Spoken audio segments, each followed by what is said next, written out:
This is Hannibal here with a combat sports news update for you. As far as Paige, she's one of the people in the AEW vortex right now. She hasn't appeared for the company since October 8th. She's been under contract since September of 2022. Hasn't done much. I still call her Paige because she hasn't done much as Soraya. And it's unsure when she's going to be brought back at this point, but she did tell TMZ today, quote, "I love WWE. One day, who knows?" She also said, quote, she's loved her time in AEW and joked that she didn't want to get into any trouble. So that's not a full quote. That's actually a summary. Sorry. She loved her time in WWE, and she's saying that she likes her time in AEW because she doesn't want to get in any trouble. Of course, AEW is great because you get paid to do nothing. You get paid to collect a paycheck. So that's funny. I guess Liv Morgan, who at one point was like right up there with Rhea Ripley as one of the top WWE women's stars. You could say she'd still be in the top if she came back soon, but I guess they're not offering her enough money at this point to re-sign.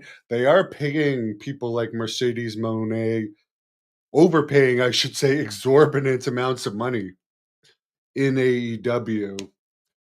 And in theory, Liv Morgan right now is a lot more of a hotter commodity than Mercedes Monet, who hasn't moved numbers at all in any type of good way since going to AEW. So we heard that they released Maria Kanellis, who God knows what she made in AEW, but she only appeared a couple of times at most. Break that down to how many tens of thousands to hundreds of thousands she might have made per appearance for someone who literally contributed nothing to the product. It's amazing how much money they throw away in that company. But for someone like Liv Morgan, who could make a ridiculous amount of money in AEW, she might not be promoted as well, but not that she's probably not set for life, but she could be really even more set for life if she were to sign a big contract over there. So she's going to play her cards. But I heard Meltzer say this, and I agree. And this is one of AEW's problems. They keep people off TV for so long that they lose all their momentum. And if Liv, although she may end up signing with AEW for a very large amount of money, if she's off TV too long in between, you can lose a lot of momentum. Out of sight, out of mind. But we'll see what happens there. A lot of people sent me this yesterday. This UFC fighter, he's 2-2 in UFC. Had, I guess, a 15-0 record prior to UFC. Bryce Mitchell started a podcast where he was saying a lot of positive things about Hitler. And again, I didn't even want to address it yesterday because I don't like, this is just a guy that's making comments that is only going to get a lot of negative publicity, and a lot of these comments are just insane comments. But Dana White's basically not going to let it affect his UFC contract. Dana White is apparently all for free speech. He thinks the guy is an idiot, but he says it's free speech.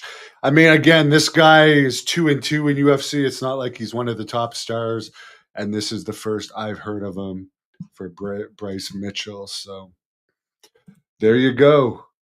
Can I reach out to Martel again? I honestly have been working on a lot of interviews lately, and Orlo says AEW. I heard that it did suck on Wednesday, actually.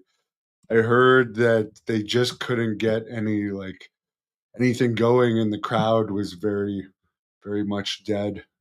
It's you couldn't pay me to watch anything at AEW these days. Like it's just such, the only interesting thing to me is it's the most wasteful company in the history of pro wrestling.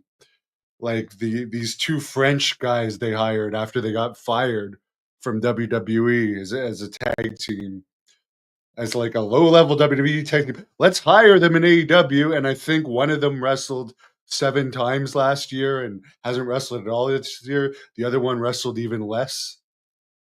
And it's like, why even hire these guys to contracts? Like, what use are they? They're not over. Nobody knows who they are. And you could just, if you need someone to do a job that bad, you could hire a local for a couple $100 the same night. But as CM Punk said, you got to agree with CM Punk. It's not run as a business. I don't know how they run it. It's fascinating, but I have zero interest in anything about the product. Although I would like to see them maybe just for the sake of let's give us something more interesting to talk about. I hope AEW does sign Liv Morgan. They got like 80% of dead weight in that company. Keep releasing the hell. Someone actually had a good point. Like Maria Kanellis, as useless as she is in 2025, as far as having any buzz about her, why did they keep her husband, Mike Bennett, who literally is like, at least Maria Kanellis people somewhat remember from WWE. I know she is getting older, but out of Mike Bennett and Maria Kanellis, let's be real here.